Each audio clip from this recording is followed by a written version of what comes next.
Another traditional side to serve with Easter dinner is asparagus. Typically, we'll see it on the plate, just whole, maybe boiled. So we're going to show you a new way to cook your asparagus, and it's fun, and you might even be able to trick your kids into eating it if they don't already like it. So I'm going to first use my food processor to chop up some shallots. We are really making use of our food processor for this meal. Whenever I'm prepping a big meal and I know I have it coming up in a few days, I try and get a little bit done each day. And that way I'm not spending so much time on the actual day of the celebration getting things prepared, because by the time you get to the dinner, you're just so exhausted that you don't even really enjoy it. So again, take some little steps leading up to the day to get some things done when you can. So I'm going to just cut up my shallots. We buy our shallots already peeled because we just go through so many of them. So I'm just going to cut them up into some big chunks. If you can't find shallots or you don't want to go to the store to buy any, again, you can use scallions, you can use onion, you can use red onion, anything in the onion family. And you can do this a few days in advance. You can just put it in a Tupperware in the refrigerator, and then when you need some for a recipe, you can just kind of scoop it out and you're good to go. All right, so I have my shallots in my food processor. I'm just going to give them a couple quick pulses.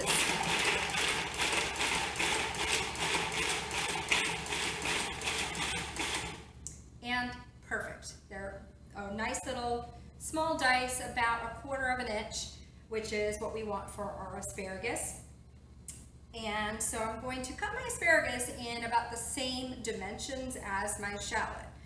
So lots of people, when you buy asparagus, people will tell you to snap it, and the asparagus will tell you where to cut it. So if I do that, look how much of that asparagus I'm losing. I really don't want to pay for my asparagus and then lose about 4 inches off of every piece.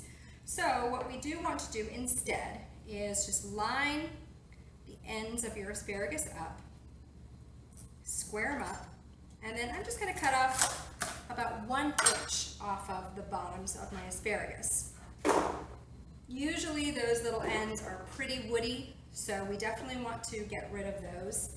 Now I chose very small, tender asparagus here, but if you wind up getting the larger ones that can tend to be a little bit more fibrous on the skin, what we want to do is again cut off that 1 inch at the very bottom, and then you can use your vegetable peeler to take off the skin. I'm going to do that on my cutting board and just hold my asparagus on the cutting board, and that way I have something to brace against. If we're holding it up here and doing it into a bin, you're going to snap that asparagus anyway. So use that cutting board as a tool. Okay, so looks like they're all nice and tender. I don't see any more woody stems. So now again, I'm going to bunch my asparagus together. I'm going to tip my knuckles out, so they're going to be butting up against the side of my knife. And I'm going to make little round discs of asparagus. This is about 1/4 of an inch here.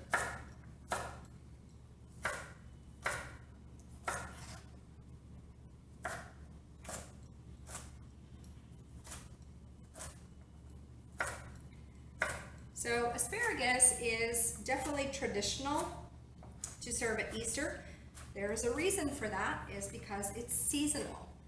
So it's coming into season right now at this time, and so it's going to taste so delicious. So that's another great reason to use it right now.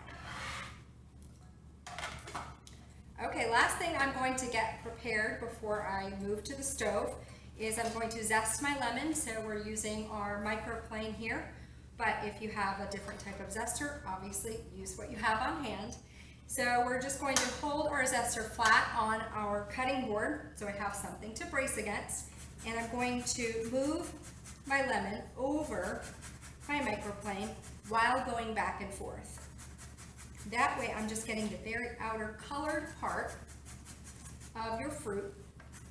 that holds all the essential oils, and you're not getting down to the part underneath that tastes very bitter. It's called a pith. So definitely try and avoid that at all costs. Okay, hold your zester flat, give it one smack. All your zest comes out. There's no zest on the underside. And I'm gonna move to my stove and I'm gonna give this a really nice saute. I have a nice large saute pan on my stove now, and we're on a little over medium heat. So I'm gonna add some olive oil. Lots of times we tell you to use a neutral flavored oil when we are sauteing something. However, we're not sauteing at a super high heat here, so you can add an oil that has a little bit more flavor to it than something like a canola oil or vegetable oil.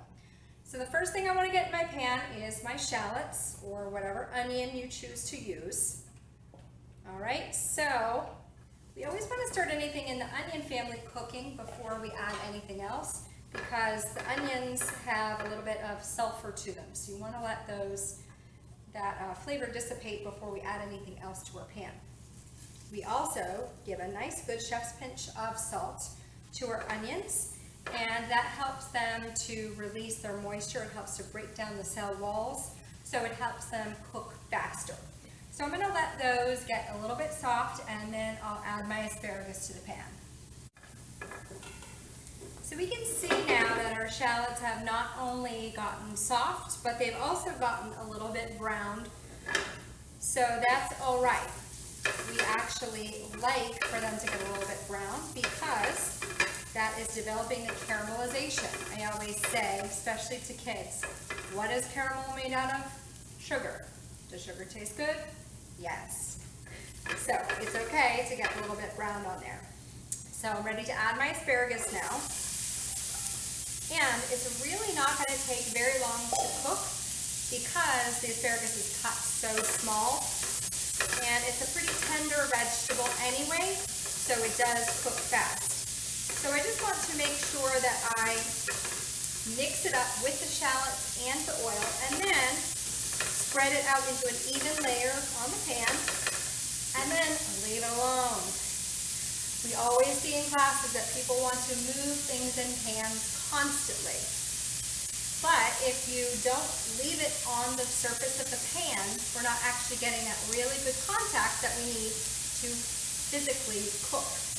So spread it out into an even layer, let it sit for about a minute, then come back in, stir it again, spread it out again. And we want to make sure that we maintain a nice good al dente texture, which means to the tooth. So it just means it has a little bit of a bite to it, because we don't want a soggy, mushy asparagus that kind of turns brown. Another thing about this recipe is that we want to make it really close to the time that we're actually going to serve dinner, because we want to have that beautiful bright green color, and we want to have that nice crunch from the asparagus, so you can get everything prepped in advance, even a day or two in advance. And then just about 5 minutes before you're going to eat, give that quick saute. You're ready to go. Our asparagus has been cooking for just about 1 to 2 minutes more. And so we're going to add the remainder of our ingredients. I'm going to add some garlic to this. We always want to add our garlic last moment before we either A, add a liquid, or B, turn the pan off. Okay, same thing as I did with my shallots. I whisked a bunch of peeled garlic up in the food processor, and then when I need it for different recipes, I just take a little scoop out. I'm ready to go. Makes for very, very quick work. Okay, so essentially once you can smell that garlic, it's done cooking. The very last thing I want to add in is that lemon zest. Lemon zest is very volatile, meaning it's very delicate.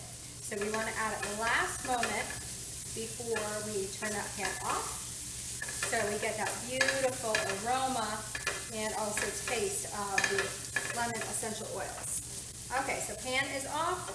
I'm going to season with a nice good chef's pinch of salt and some fresh cracked black pepper. Give that a stir, and we always want to make sure we taste. Make sure everything tastes delicious. If you feel like you need a little bit of acidity or a little bit more zing, you can add a little bit of the lemon juice as well. But we're gonna just start with the lemon zest and see where we get. Ooh, so good. All right, let's add that to our serving dish.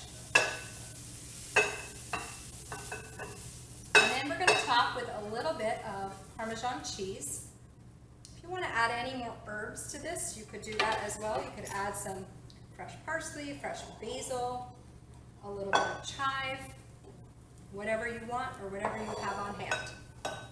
All right, nice, good sprinkling of some Parmesan. Now, doesn't that look beautiful?